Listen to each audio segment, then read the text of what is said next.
Hi guys, welcome to more vlog. So guys, i-review natin tong Forever Glow na Skin Lightening Lotion with Ultra Ellagic Acid guys. So suspahid na natin sa skin natin yung ating lotion guys. Titingnan natin kung ano bang magiging resulta niya, kung smooth ba talaga siya. So yan yung lotion na yun guys, yung ginagamit natin ngayon. So ma-creamy siya sa balat guys. Maano siya. Yan, subukan natin guys. Ayan oh. So, nakita lang natin to sa vlog ni Miss Ann Clots.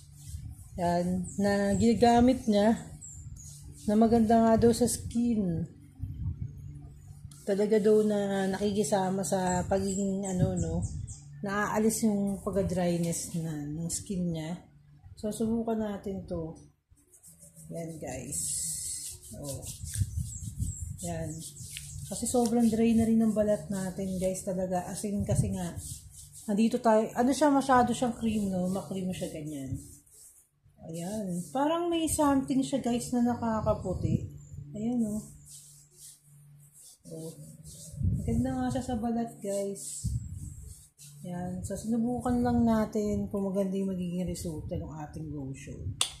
So, ito siya. Kulang-kulang 300 pesos siya, guys. So, binili natin siya sa Lazada. In-order natin siya. So, try nyo na rin gumamit ng ganyan, guys. So, mabango siya guys. So, yun lang ang aking review. Babu.